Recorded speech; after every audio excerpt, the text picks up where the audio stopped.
Hey everybody, welcome into this Adobe Photoshop tutorial brought to you, as always, by tutvid.com. I've got some composite stuff to show you today. We got a 10-step process for helping blend images together. I know what you're thinking, 10 steps? Why so many steps? It's because one-click solutions stink. They never work, they're not that good. It's just not that easy. If you want your artwork to look great, you got to spend some time on it. You got to go through a bunch of different steps. Sometimes you might need 3 steps. Sometimes you might need 20 steps. But I'm going to show you the 10 steps that generally I pretty much always follow for my composites. If you do these things, if you think about these things, it's usually going to bode pretty well for you with regard to your composites. Let's jump into Photoshop right now and take a look at how to make composites look better and have a whole lot more fun while we're doing them. So this is what we're kind of going to try to make here today. We might go through a lot of the steps in great detail. We might breeze over some other things, but generally this is what we're going to try to do. So let's talk about these 10 steps. Step number 1 is find images or shoot images that are similar. That is similar in lighting style, direction of light, things like that. Let's take a look at some examples. I'm going to use my friends over here at Adobe Stock. So I'm just going to show you some examples of things that aren't going to work very well. Right, so you got this. It's a very dark, moody image, heavy shadows, right? Heavy front side shadows, super cool photo. But if we try to take him and composite him onto this street where there's this omnidirectional light, it's a very soft light, there's all these colors going on everywhere. He's got a very directional light hitting him. It's going to be very difficult. We're going to have to open up those shadows so much. You're only working with an 8-bit JPEG. It's probably not going to end very well. What else do we have? Well, we've got a woman here. It's a very harsh light. She's got great skin, great features, so it's going to be very flattering for her. But if you were to try to take this very harshly lit scene and put it in a very softly lit, again, directional light with this backlight that's coming across this ocean scene, you're going to have to do so much dodging and burning and changing and remodeling of the light. It's never really going to look right. Likewise, here we've got a really strongly backlit image, also very shallow depth of field. You probably want to avoid shallow depth of field when you're doing composite stuff. It's going to make getting a good selection really, really difficult. If I were to take this and try to composite it into this very dark, moody, wet scene of Philadelphia, it's just not going to work well. For starters, you've got the sunlight lighting up his hair. Something like this would, of course, work a lot better in a scene like this. You would still need to do a lot, and the fact that he's already falling out of focus, you would need to make sure that your background is also falling out of focus. So a lot of things to think about here. So what am I looking for? Well, what I'm looking for is something like this background image and this astronaut. They both have directional light that's a little harsh, but not too harsh, not too soft. Step number 2, once you find some images, it's all about making your extraction. Photoshop has some pretty good artificial intelligence tools, such as the object selection tool, this little select subject option here. You see that right up there. You can use this in lasso or rectangle mode. You would drag a selection out over the thing you're looking to create a selection of. And look, Photoshop's artificial intelligence tools, they're not the best. That being said, they're awesome because, 5 years ago, 10 years ago, the amount of work that they do for you would have been unthinkable. They're not going to deliver you finished, ready to roll selections. But I don't think, ultimately, that'd be great if they were there, but they're not there yet. So if you go into them with the expectation that it'll do 70% of the work that I need done, you'll probably be satisfied with what they do for you. And sure enough, we can see, there's still some background between his legs that needs to get wiped out, behind the hose, around the gloves needs to get cleaned up, this far side arm needs to get straightened out, things like that. But by and large, it's a pretty good selection. And if I were to say, hey, let's throw a layer mask on that, I could then go in and you can pick your choice at this point. You can select the mask, go to your properties panel. You can jump into select and mask here. And if that's your preferred tool, you can go in with something like the polygonal lasso tool and start selecting between the fingers slowly but surely and fill that stuff with black in the layer mask to hide that old white background. You can just straight up use the brush tool and you take your tablet and just manually, scratch it all away. Whatever you're most comfortable with, go ahead and do that. The point is you want to get a pretty decent selection of your subject. You want to make sure you get rid of as much of that kind of fringing and color and light that's coming in from the original scene. If we add a solid color fill layer here and we just do something that's kind of muted, just drag it beneath our astronaut, we can see that this select object has done a pretty good job, right? We still have stuff to clean up. The boot's got to come back over here, but it's a layer mask, so we can always paint that stuff back in. But it's done a lot of the work for us. Now, I'm not going to do all of it here because, like I said, it's not a tutorial on selections, but hey, that's step number 2, is getting a good selection of the object which you're adding to your image, right? We're adding the astronaut to the desert. We want a good selection of our astronaut. All right, so this brings us to step number 3. And the third step is going to be all about direction of light. So we have our astronaut here. We look at our desert background. And here's what I notice, right? Let me grab a blue color here that you guys can see. I'm just drawing with the line tool.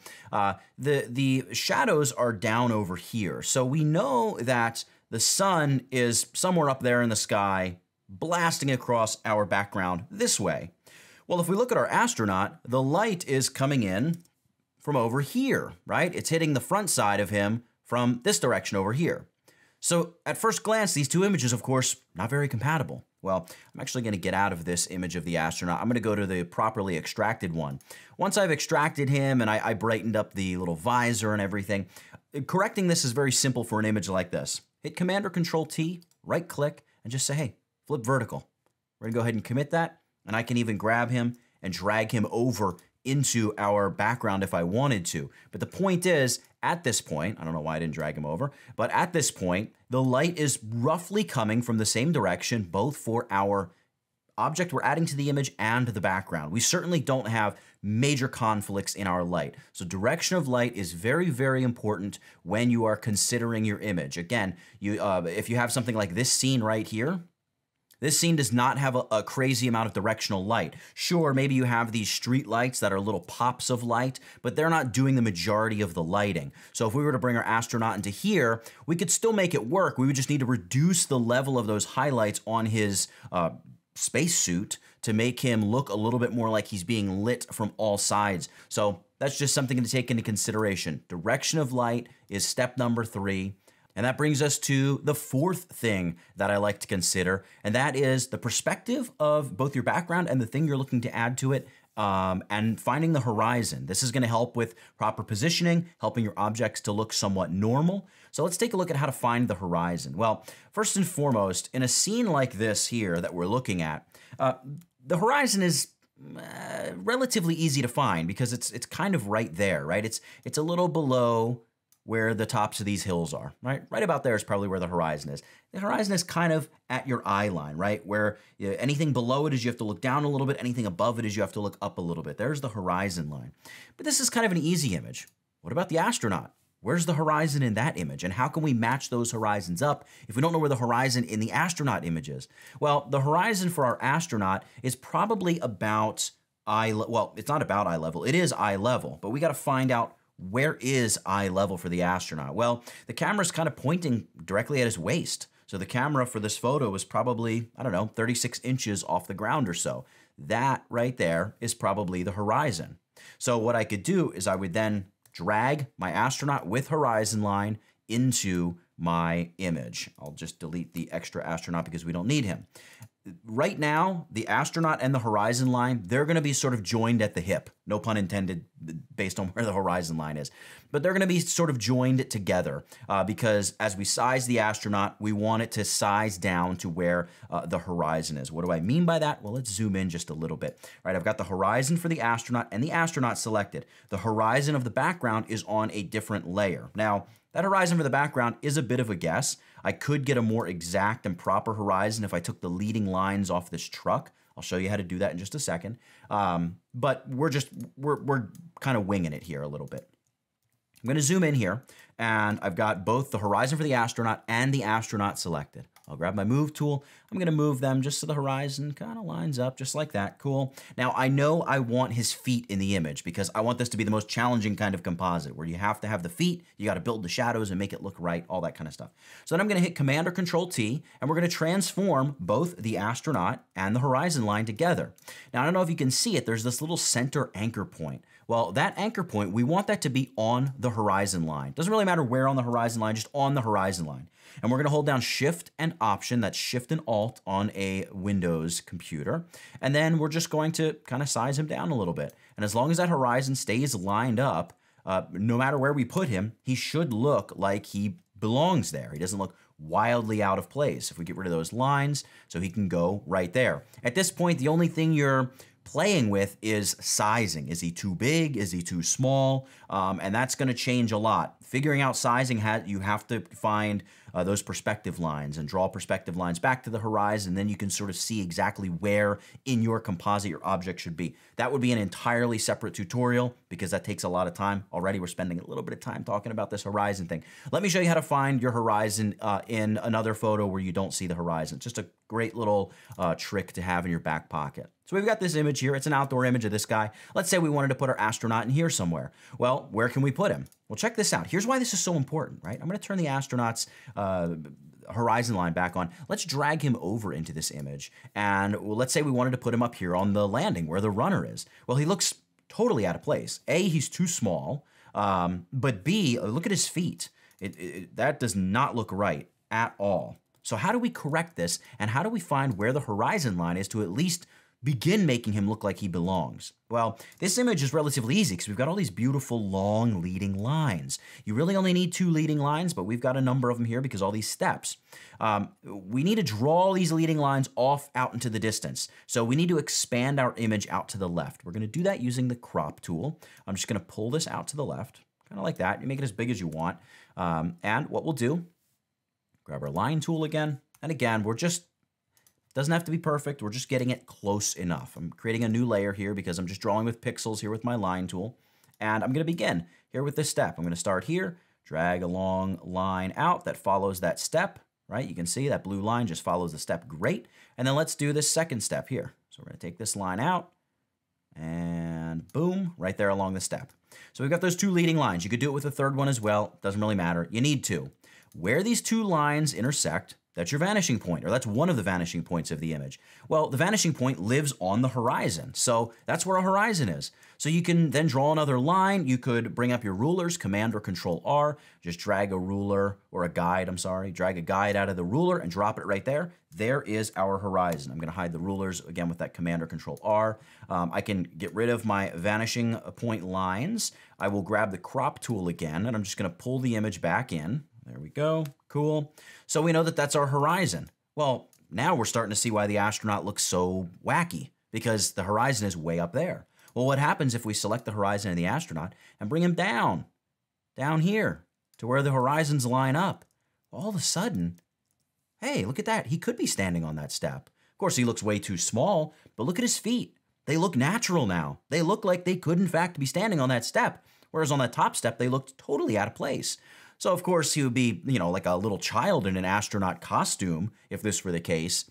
But that's the importance of finding that horizon line. You can really correct a lot of issues where you're pulling your hair out wondering what's going on, why doesn't it look right? Well, a lot of times it's because the perspective is not quite right. If you can find that horizon line and work off the horizon line to help align your objects a little bit better, you're going to really up the production value, or the post-production value, maybe I should say, of your composite images. All right, I'm going to close this and get out of this. Let's get down to business here. We're going to talk about making this thing work here in the desert. I think I'm going to make our astronaut a little bit bigger because I like that. And I'm going to bump him up just a little bit, which means I'm going to size him down a little. I'm going to make him just off the horizon. So he's going to be a little higher than technically he probably should be, but this is an art. This is not a science. I mean, it is kind of a science, but we're being artistic with it. All right, so let's talk about the lighting. This is step number 5, correcting the lighting and the contrast. If your lighting and contrast aren't right, the image is never quite going to look right because it's just, again, going to look out of place. Now, obviously, you're looking at this saying he's super blue. He doesn't look right. That's the color. We're going to worry about the lighting first. We'll get to the color later. So here's what I like to do. Sometimes I like to name my layers, but I will add a black and white adjustment layer on top of this. Just gets rid of all the color, obviously, and allows me to just focus on the brightness values and the difference of brightness values and contrast. Look at how low contrast this truck is. It's a big part of the background scene. It should be, if it's going to be very contrasty, it should be really contrasty, but it's not that contrasty. contrast that or compare that against our astronaut who has a lot of contrast. Also, one of the quick things to do is look at the highlight portion of your subject, right? Like up here on the shoulder, this is the brightest part of our astronaut getup. Well, the brightest part of like the side of the pickup truck here is nowhere near as bright. So we know we need to tone those highlights down in terms of brightness. So let's do that. You can use levels, you can use curves. You might be able to use brightness contrast, but levels or curves are going to be much better. I like curves because it's just the most powerful. So add a curves adjustment layer beneath your black and white adjustment layer, and then hit this little icon down here. It's going to clip the curves layer to the layer beneath it. So our curves adjustment layer only attacks our astronaut. All right, up here in the curves adjustment layer, we're going to grab the white point and we're going to drag down. All right, we're going to drag down until the brightness of those highlights is matching a lot more the brightness of that pickup truck. And now the shadowy underside of the pickup truck is much less dark than the very darkest parts of our astronaut. So let's boost the black point a little bit. You want to be careful with boosting the black point too much because you'll really start to wash the object out, and that just usually looks, frankly, bad. So we'll boost the black point, and then we're going to add a point to our curve and pull down a little bit to darken him. It's going to introduce a little bit of contrast back into it, but I think it really works here. Maybe I'll darken the light parts of it a little bit more too.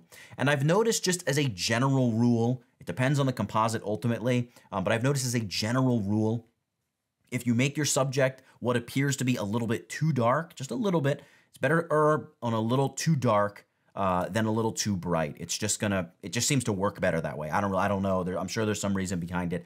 I don't really know why. I just know that that's what I've noticed. So we can get rid of our black and white adjustment layer now. So we select that and delete it. And here's before we applied our curves. Here's after. So we've worked on the brightness and the contrast using that levels adjustment. Of course, if you need to, you can apply multiple levels or curves adjustment layers depending on what you're getting and what you're working with. You don't just need to stick with one. Stack them up if you have to.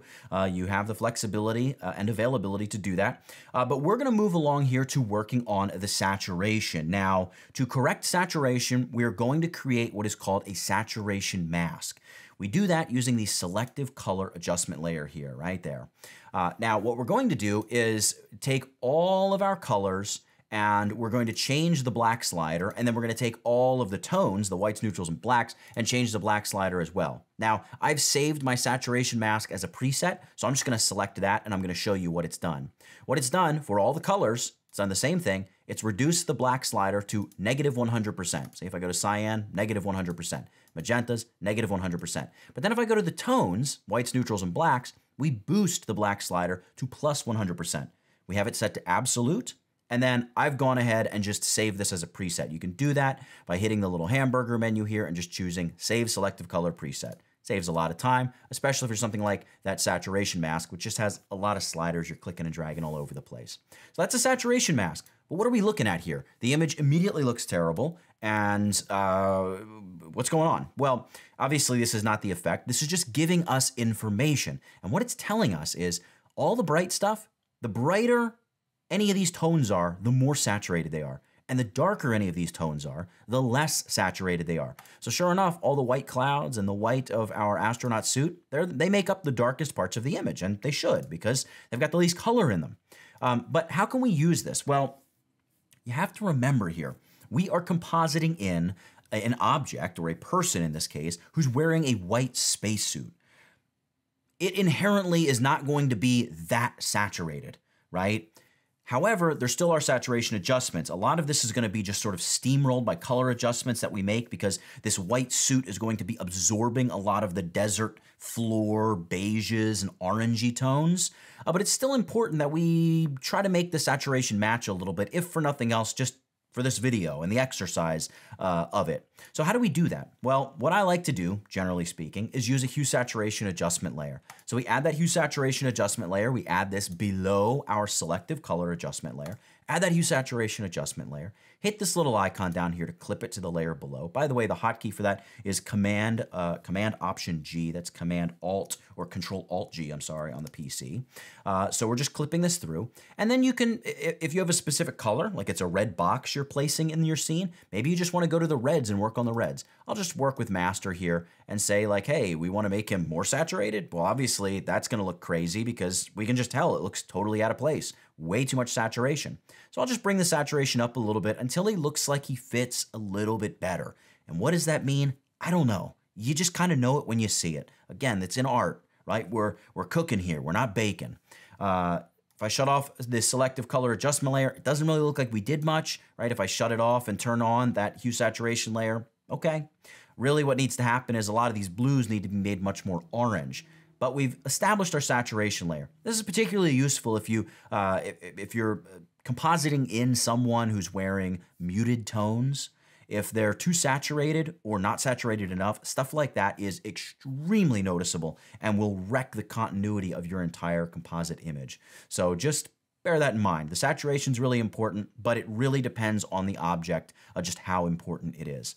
So in this case, we can always come back later and reduce the opacity or adjust our hue saturation adjustment layer after the fact. All right, let's select that selective color layer and get rid of it. We're on to number 7, and that is correcting the colors. How do we correct the colors? Well, the correcting of the colors is a bit of a multi-step process. It's a little bit of a labor of love. It's different with literally every image. Every subject you place, every background you place that subject in, because light and color are reflecting and interacting in different ways everywhere, right? Like we have to take into consideration the fact that the sun is coming down from the top right of this image. It's going to be bouncing off this desert floor and heading off in a multitude of directions, kicking back light and color into the legs of this astronaut. And the closer those legs are to the ground, slightly, the more intense that color will be, that yellowish orange dusty color.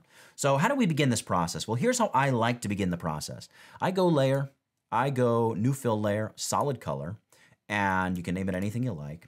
And we're gonna set the hue to 0, the saturation to 0, and the brightness to 50%. It's a 50% gray, and we're going to change the blend mode here to luminosity. So luminosity is going to show us the color differences. Sometimes if you can't see a lot of color difference, it is worth your while to add a vibrance adjustment layer beneath that gray color fill and just pump that saturation way up. It'll it'll exaggerate, I should say, the differences in color. Of course, it's going to nuke your image and make it look crazy. But it's just here that we're just gathering data with these adjustment layers that we're setting up. So how do we attack this image now, right? All this blue in the astronaut when there should be a lot more orange. Well, we go back to our trusty friend, the curves. So I'm going to select this hue saturation layer. These clipped adjustment layers are affecting the astronaut and getting our initial base color and a composite set here. We're going to go ahead and add a curves adjustment layer, and we're going to clip it as we've done. And at this point, you've got your RGB line, but if you select RGB, you have 3 color channels, red, green, and blue. Well, when we look at our image, the obvious issue is there's too much blue. So let's go down to the blue channel. If I pull up, we introduce a lot more blue. But if I pull down, we take some of that blue away. Now, the opposite of the color blue is yellow. So you can see as we take blue away, we are in fact introducing a lot of yellow. It's interacting with some of the green, and it looks very yellow and green. We could go to the green channel and say, hey, all right, take some of that green away. And now we're starting to get a pretty orangey looking thing where just the really extreme highlights are still blue. In fact, if I shut these off, you can see the changes that we're making. Now, far too extreme, but I'm just using this as an example. Let's turn that stuff back on. Let's go back to our curves adjustment layer. We'll go back to the green channel. I'm going to select that point we added, just drag it off into the ether and let it go. It'll destroy that point. We're going to go back to the blues here. I'm going to drag that point off as well because we're really interested in the brightest parts first. So let's just use the white point here and drag and say, let's get some of the blues out of the white point, right? Now it looks very green cyanish. So let's go back to the red channel. Red, the opposite of the color red is cyan. So if there's too much cyan, you add red and therefore reduce the cyan. So if we grab the white point of the red and we pull that up, it's going to make some of that cyan go away. Look at that. Hey, it's like magic. Now it looks like there's a little bit too much magenta, pinkish looking color, and green and magenta are opposites. So if we add a little bit of green to those highlights, we should help combat some of that. And ultimately, I think we're going to go back to the blue channel and just pull down on the blues in the upper part of that image. And then let's shut off our stuff and see what we've done. So we've made our initial color change, and it's done a lot. Now, this is too much because unless the sun is really low in the sky and you're getting like sunlight through the majority of the atmosphere, however that works, when the sun really intensifies in color toward the end of the day, the color is not going to be that yellow. So we know that we've gone a bit too far. So we can go back to that blue channel in our curves. We can say, hey, look, take some of that yellow out of the highlights. Just kind of chill out there a little bit. We can do that We can do it kind of like that. There might be a little bit too much red in there as well, so we'll push the reds back a little. So hey, settle down. And as we do that, then we realize there's too much green in there, so we push back on the green a little bit. And something like that is a bit better. Now, there's still too much color. I think the way to really fix this is with another hue saturation adjustment layer. We've entered full-fledged into the multi-step process of adjusting colors. Because here's the thing about this astronaut. There's still way too much blue here. I want to just get rid of all that blue. And then the yellows are a bit too intense. So we do want some of that yellowy, orangey color to be there, but like, look at how muted the tannish color looks on the side of the truck compared to the highlights of our astronaut. So we want to try to bring that a little bit closer together. So let's add a hue saturation adjustment layer, clip it to the stack. And first thing we're going to do is go over to cyans and reduce the saturation, maybe like -50, and then go over to blues and reduce the saturation, I don't know, quite a bit. In fact, I'm going to pull this more into the pinks. You can see there's the little slider there so you can control how much of the blues are being attacked. Right, so you can say really get all those blues and all that cyan type color. And we can see before and after, right? We just suck all of that blueness out of the side of the astronaut, right? Do we like the total absence of color? It's better than the blue, but it could be better, I suppose. And then we'll go up to yellows, and we're just going to say, hey, look, just chill out on the yellows a little bit.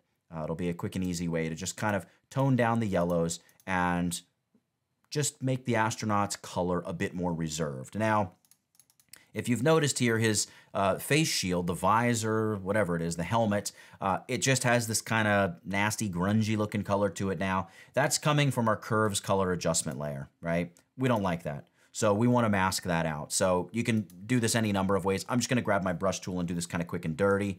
I'm going to right click. We want a little bit of hardness. We're going to paint with our foreground color set to black, and I'm not even going to use my tablet. I'm just going to go through and paint through and get rid of that yellowish tint. Okay, let's move along here to step number 8 as we begin our process. It still looks like a lot needs to be done, and a lot does still need to be done. That's how important these final few steps are going to be, and this is a really, really important step. Creating shadows and creating the absorption of light in your model, your automobile, your object, whatever it is that you're compositing in. So let's begin here by continuing to adjust the color of him. Here's what I want to do. We are going to use him as a mask, and we're going to just select a color from the ground around him. So I'll grab my eyedropper tool. You could do a point sample. You could do something like a 31 by 31 average, right? So you get a really averaged color. You see how it's just giving me white as the color I'm selecting? That's because we have the layer mask for the hue saturation layer selected. If we select the icon for hue saturation, we can now actually select the color. Hey, that's useful. Let's go ahead and just get one of those tans. Cool. We're going to command or control click on our astronaut, right? Because he's going to be our initial mask. And we're going to go layer, another solid color fill layer, bing. And we will say okay. And we can see it just fills him with that kind of tan color. Great. We're going to say all right. Now we're going to set this layer to the blend mode color. Very, very strong, the color. We're going to reduce the opacity down, maybe like to 30 or 40, something like that. And then I'm going to select that layer mask, I'm sorry. We're going to grab our brush tool. Here's where it's helpful if you have some kind of tablet or something like that. We're going to right click with the brush. Even if you don't, you can still do it. I don't know why I said that. It's convenient, I suppose. We're going to go with a pretty big soft-edged brush here, maybe 500 or 600 pixels, as soft as we can make it. And we are going to paint, hit the letter D and then the letter X to restore the defaults for our foreground and background color, and then X just swaps foreground and background. We want to be painting with the color black. And we're going to go in here and we're going to paint away. We can zoom in a little bit, in fact. We just want to paint away some of the stuff here that's out on the other side of his body, where that sunlight should still be coming through. And I want the visor still to be kind of blue, reflecting some of that blue from the sky, things like that. Remember, the sun it's warm light. It's difficult to explain if you don't understand Kelvins. It's warm light, so the color of the light looks a little cooler. Again, Google it if you don't quite understand it. It's a little, frankly, I don't quite even understand it, but I just know that's the way it works. So we're going to just do that, and that helps a lot in terms of changing the color, helping him to begin blending in and absorbing just the general ambient color that you would expect a model to be absorbing if he were standing here. In fact, I'm going to get rid of some of this orangey color around his visor. And that's pretty cool. Maybe we could zoom in a little, some of the equipment he has, maybe reduce the opacity of our brush down to like around 40, 50%, something like that. So we're just doing a little bit more dabbing away of some of that orangeness. All right, let's begin working on his feet and making the shadow really work down here at the bottom of the image. So how do we do this? We need to create a series of shadows that all kind of work together. Now, an image like this, thankfully, we have one light source, and it's going to be the sun up in the sky way up over here. But to kind of understand how shadow works, like if we zoom in over here on the truck, okay, there's a shadow. It's kind of soft. It's kind of hard. How do we know how hard or soft our shadow should be? Well, let me just draw for you a quick example of how this sort of works. All right, let's say here we have two objects. Let's just create two balls. So we've got a big ball here, and then we've got a small ball right up here. And this ball up here is our light source, right? And it's shining down on this ball and casting some kind of shadow on the floor. Well, how do we know where our shadow should be? Well, here's how this works. Let's grab the line tool again, and let me draw for you. So we draw from the edges of the light down to the ground, right? The edge of the light across the edge of the object on either side, right? That's the primary shadow. There's technical terms for all this, you know, like the inverse law of proportion or something. I forget exactly what everything is called. But you have from the edges of the light to the edges of the object, right? But shadows have soft edges. How do I know how soft the edge should be? Well, you draw from the edge of the light to the opposite edge of the object. And there you have the width of the blur on the edge of your shadow. So in theory, for something like this ball, we would have a shadow that's pretty hard right here in this area. And then from the edges of this out to the furthest arrows on the left and right side, it would gradually be blurring out to nothing, right? So you can see that is roughly how that would work. And maybe it would appear a little bit better if I just filled it with black, right? As if that was the shadow for this ball from that tiny little light source. So that is what we're kind of working with. And the sun probably appears to be roughly that size up in the sky. It's just way up out over here somewhere. So we want to try to draw some rough lines and, you know, I don't know, let's see how close we can get to what's going on here. All right, I'm gonna create a new layer here because we're just making lines.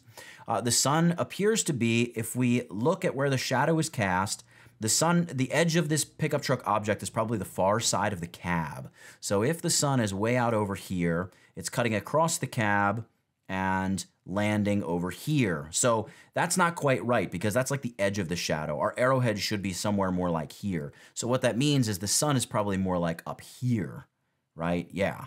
The sun is probably really up over here, near like the edge of where our file tab is in Photoshop. So that's probably about where the sun is. All right, let me delete those arrows. Let's assume that that's the position of the sun. So what we'd have to do now is draw some of those lines for our astronaut. Now you're playing with different angles in space because we're no longer dealing with just a light pointing straight down on a ball. We have to kind of guess what edge would the sun from up over there in the sky hit on the astronaut? Well, the answer, I think, is probably the edge of his backpack. So the shadow should probably go to there, and then if we assume that the sun's about that size, the shadow would also come out here to the back of his hand and be somewhere right around there. That would be about the middle, or the edge of the harshest part of the shadow. Certainly by out here, the shadow should be falling off a lot. All right, so if we begin up here again and we draw to what would be the other side of the object, not much blur on the front side of the shadow, right? Just between kind of those two lines, what, that 15 pixels, something like that. And then if we were to draw from the other side of the sun across, we have a much greater amount of blur that would be on the back side of the shadow. And of course that makes sense, right? Because if the shadow is coming down from the sky, you're gonna have much more blur out in this area of your shadow. Now, my lines, are they perfect? No, I'm sure they're not.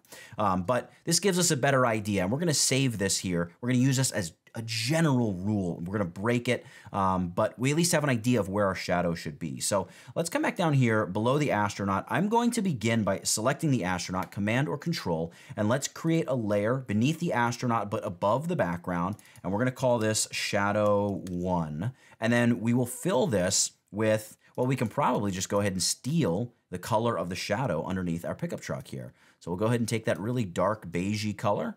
We're going to fill our shadow shape, Option Backspace, or Option Delete on the Mac. There'll be Alt Backspace on the PC. Command or Control D to deselect. And if I move the shadow around, we now have this shadow. So now begins the process of just working to create a shape that looks like the shadow. Of course, you could get it exactly perfect and every limb should be bent this way and that way. You could probably use Puppet Warp to do that. We're not going to do that. We're going to go a little bit faster here with this. We're going to hit Command or Control T and we are going to flatten this out a little bit. I'm going to right click. I'm going to choose Skew probably to begin with. Let's bring this way over here. Let's skew this a little bit this way. I'm going to try to line up his feet a little bit. They don't have to be perfect. And then I'll probably take Distort here and just bring this down more in line with where I think it ought to be on the ground, right? So we would take this shadow kind of like that. Probably have to lay it down even a little bit more than that. Make it a little bit bigger than you think it should be because we can always blur it. We can always constrict it. And for the most part, as long as there's not an extremely defining feature, the shadow is going to look about right. And about right is, I'll be happy with about right. Let me shut off my top layer here with these guides. And we can see there's areas of shadow here probably between his legs that would need to be expanded or changed. And in fact, we could go in and do that right now. On the shadow layer, we can just grab our eraser tool. Why are you masking? This is actually one area where I use the eraser tool. I'm going to right click. I'm going to increase the hardness quite a bit and make the brush a bit smaller. You can just right click, change the size. And I'm going to see there's a little bit of shadow sticking out over there. I'm going to get rid of that. I'm going to back this pointy part of the shadow off over there. And then I'll take my polygonal lasso tool and I'm just going to draw a line across. Make sure I have the polygonal lasso tool. And I'm going to draw a line across to the shoe, kind of like that. I'm just going to fill in these parts of the shadow that probably should be filled in, right? And then Option Delete, there'll be Alt Backspace on the PC. Something like that is probably about where the shadow would be. Again, we haven't masked it. We haven't blurred it, any of that business. The shadow is way too big right now, but that's fine. We're just playing with it. And by the way, when you look at it and see it's way too big, that lets me know my lines for the sun are off, right? The sun maybe is up more over here. So maybe the shadow should be cut off maybe halfway closer than it appears to be based on these lines. All right, so let's take this. This is now going to be our base. Let's hit Command or Control J to duplicate it. We're going to take this original one and we're just going to blur it. So we're going to go Filter, Blur, Gaussian Blur, and you can kind of just fuss with it a little bit. 20 actually might work pretty well. What is 15? Remember, it's a pretty sunny day, so there's not a lot of blur that we've got going on out in our image. So maybe even something like 10 would work better. Okay, and then we will take this and we're going to try setting these to a number of different things. Maybe we'll go with soft light to begin with. Probably soft light to begin with. And then we'll take our second shadow here, which is much more hard edged. And we can look at what does multiply look like. Maybe soft light for this as well. How does that look? Looks pretty good. We can handle the color. We'll fix the saturation level in just a second. That's kind of cool. And then you would reduce the opacity, begin working to change things a little bit. We still need to do a bit of work with the shadow around his boots. That's totally fine. Pretty easy to do. We'll do that in just a second. Cool. I kind of like that. Let's duplicate this top shadow layer, Command or Control J. And we're going to go ahead and say, hey, we're going to set you to the blend mode of saturation, and we're going to blur you a bit just to kind of cover this whole area where the shadow is. And we can reduce the opacity until the color looks natural. So by setting it to the blend mode saturation, it just forces the color to match the saturation of the color in that layer, i.e. that brownish color that we used, so we don't get that really extreme orangey color. All right, nice. We're going to select all three shadow layers by selecting the top one, hold down Shift to select the bottom one, hit Command or Control G to group them together. We can call this shadow or whatever we want to call it. And we can begin now the process of just masking away the bit of the shadow that really is too much. So let's apply a layer mask to this entire group. So they'll hit the layer mask icon there, grab your brush tool, make the brush really big. So again, we're going to go up in size and then just click a couple times to begin masking away the bit of the shadow that probably shouldn't really be there, right? Something like so. And then of course you can paint some of it back in if need be. All right, now the shadow is not intense enough. Okay, that's great. Good to know. I mean, it's not great, but we've got the information now. So what I'm going to do is grab the middle shadow. That's the one set to the soft light blend mode. Hit Command or Control J to duplicate it. All right, pretty cool. Let's go with the really blurry one. Again, Command or Control J to duplicate that. Okay, not bad. We need to boost up the saturation control of our saturation layer here to make sure that that's looking right. Looks okay. There's a little bit of red fringing around the edges because we blurred that, but the front edge of the shadow here is a little bit too straight for my taste. So I'm going to go to either one of these soft light layers, and I'm just going to try blurring it a little bit. So filter, blur, Gaussian blur, and 10 pixels actually might be a bit much. Let's go like 6, something like that. All right, that's cool. All right, and now we just need to control this whole thing a little bit more. And by the way, I'll show you another thing we can do here with the shadow. Let's go back into our mask here, and let's just paint away the shadow a little bit more. There's just too much of the shadow, something like so. Let me size it down a little bit. I really don't mind the shadow coming toward the front. I think that kind of looks a little bit better up here in the front, but it can't be stronger out here than it is close to our astronaut. That is definitely not going to look right. So something like that. Now, obviously, where his boots meet the ground is still kind of messy, and it's still just too red. So here's what we're going to do. We're going to just go ahead and sort of blast the whole layer group. We're going to apply a hue saturation adjustment layer, and we can hit the clip and just clip the hue saturation adjustment layer to the entire layer group. And we'll say, hey, look, just calm down on that saturation there. Or we could specifically target the reds and say, hey, just take some of those reds, settle them down, maybe make them a little bit more orange so they just match with the dirt a little bit more, something like so, like that. And then we can even go in and we can say, hey, let's increase the power of that shadow a little bit, something like that. Now, another little trick to just immediately help blend this in is to take away the very hard edge of something like his boots. So we could go to that astronaut layer, add a layer mask. You want to be careful doing this because you don't want to destroy the integrity of your image either. We're going to right click here and we're going to just make the size quite a bit smaller. And we're going to increase the hardness a little bit, but we still want it to be kind of soft. We're going to set our foreground color to black. And I'm going to make the brush a little smaller. And then we would just come through here and it doesn't even have to be perfect, just kind of having a roughed up edge. That's what you would kind of expect to see. Something like that can really help blend those feet right into the image in a way that's much more natural. So there we've created the shadow for his feet. Is it perfect? No. Do I want to spend more time on it? Yeah, but I always want to spend more time on it. We spent a lot of time on it. Let's talk about creating and working with the shadows and absorbed light on the body of the astronaut as well.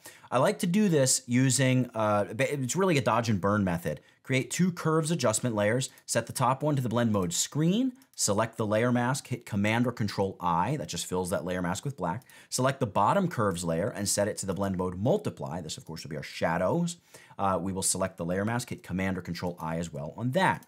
And we can zoom in here and begin painting in some shadows. So I will grab my brush tool again and make it a little bit bigger. Again, just right click, make it a little bit bigger, adjust the hardness. We don't want it to be very hard at all. And we're going to reduce the opacity of this down to like 10, 15%, something like that. We're painting with white here. And we know that down here, as he gets closer to the inside of where the shadow is cast on this leg, for instance, it should be darker, right? It should be darker in there. On the inside of that boot, it should be darker, things like that. Now, part of the issue of what we just did, I'm going to refill the entire layer with a black to hide all of that, is we're burning out here on the image, right? See how we're making the ground look dark? Well, we don't want that. We only want these shadows to be cast on the astronaut. Well, it's a pretty easy fix here. Just Command or Control click on the astronaut, load him as a selection, and then come back to that curves layer, and now paint your shadows in, and they will be perfectly constrained to just, in this case, the boots. I'm going to zoom out just a touch here, and then just go over everything that you think ought to be a little bit different, maybe darker on this side of his body.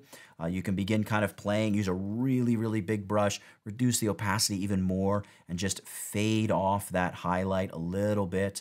Don't go crazy with it because you still want it to look realistic, right? The bottoms of his hands maybe, right? They're going to be a little bit darker than that outer palm, or not the outer palm. The palm is the inner part of the hand, right? The back of the hand is going to be lit by the sun. This side of the hose would be a little bit darker. So just things like that. Try to pay attention to stuff like that. The inner side of that hose and then the front side of the hose. The back side of the hand is going to be darker than the front side. The underside of the hand should have some shadow. all sorts of things like that, right? The bottom of that strap, maybe the bottom of our camera actually really should have a little bit of an orangey light being cast up from the ground. But you can see there, we just added some shadow to him.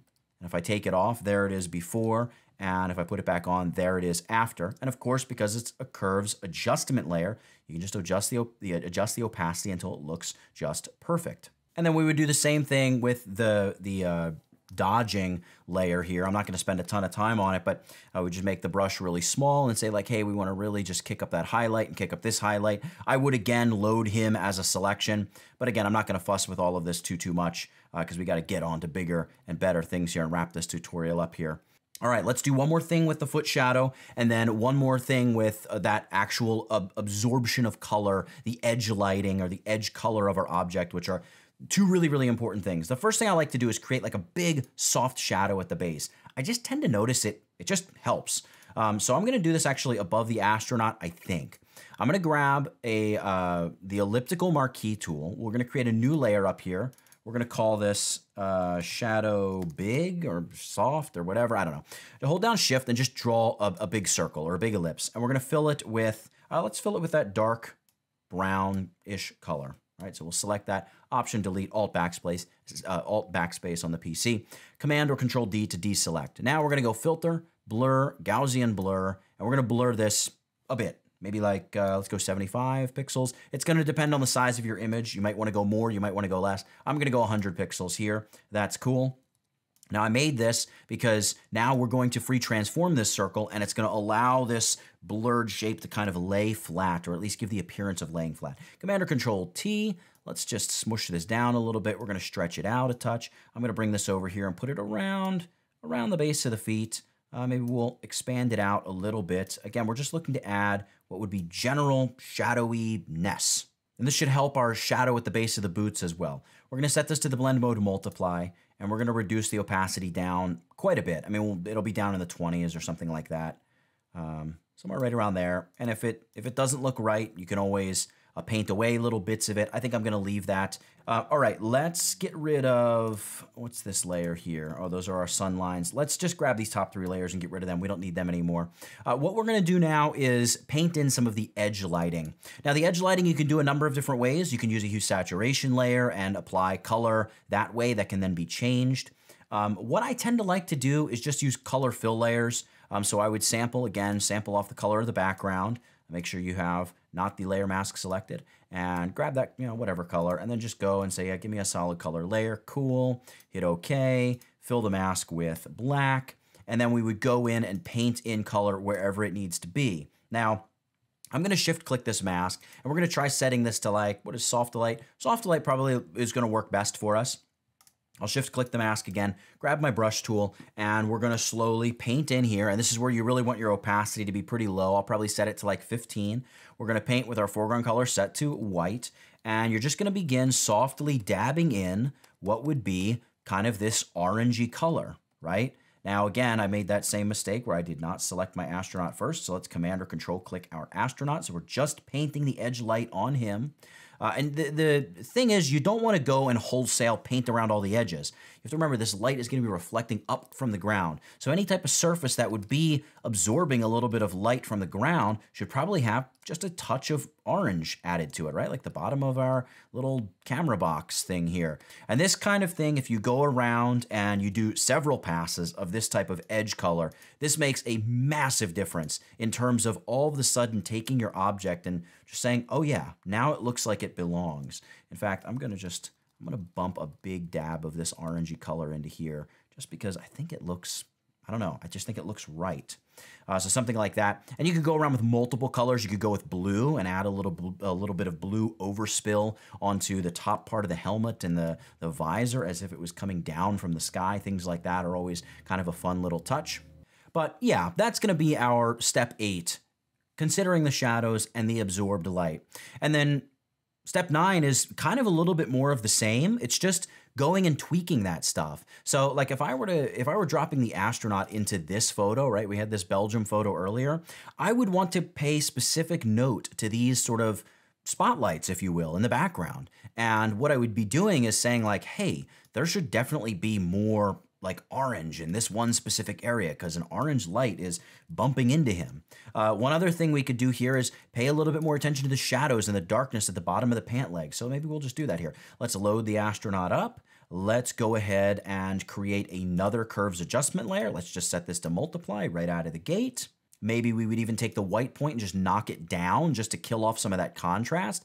Maybe boost a little bit of the shadows just to kill off that contrast. We're going to select that the mask associated with the adjustment layer. To boost that opacity back to 100%. We're going to paint with black. We're just going to get rid of all the stuff up here above the waist. We know we don't want that to be darker. And then the stuff below the waist, we're going to reduce the opacity of this brush tool back down to like, I don't know, 20-ish% and just kind of mask it until it looks right. What is right? I don't know, but I'm just gonna kind of play with it until it looks about right, and then maybe just reduce the opacity there a little bit more, kind of something like that. So we're just darkening up the base a little bit more and focusing on the shadow side as well, just to help build out the shadow. You could also paint like a little bit of shadow in around the feet. Things like that can all be really, really helpful for this final step in terms of the shadow and things like that.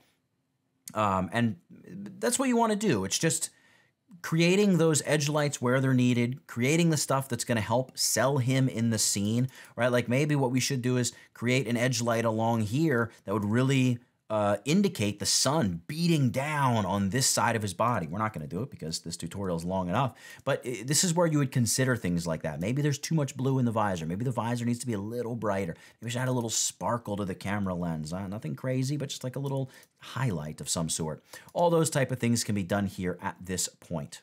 So all these edge lighting and color adjustments, these final ones at least, it's a bit of a labor of love. You just got to take your time and go over it and do it. I've taken a bit of time to show it here in the video. I'm really not liking the way the front of those boots are looking. I think I want to reduce the opacity of that multiply layer even more. Something like that is cool. And maybe what we'll do, it's a little bit of a cheat, and it's definitely not something you want to do with all of your images, but we'll just try it here. Well, you know what? This will be step 10 here. Let's move on to step 10. This can be wrapped up in step 10. And that's just our final light and color and grain and sharpness adjustments. Kind of the global adjustments, if you will. Maybe you don't want to make any global adjustments. You want your image to be as it is, and you're looking at it and saying, hey, maybe my astronaut's a little bit too dark. All right, you go back to our brightness adjustment, just reduce that layer opacity a little bit, right? There we go, we've brightened him up. Maybe that does look better. Yeah, maybe it does. Maybe we want to reduce some of the saturation in there, right? Hey, how does that look? Not too bad at all. You can begin making those kind of changes, but one of the other changes I want to try making or explore here is using a gradient fill layer. So let's go new fill layer gradient, and this is going to be on top of everything. We can go with whatever. I mean, we could go with a color of the foreground, big old gradient editor here. We could go, I think I'm gonna go foreground to transparent for sure. And you could change your foreground color if you want it to be black, whatever. Mine happens to be a tan. We can make a tan color work.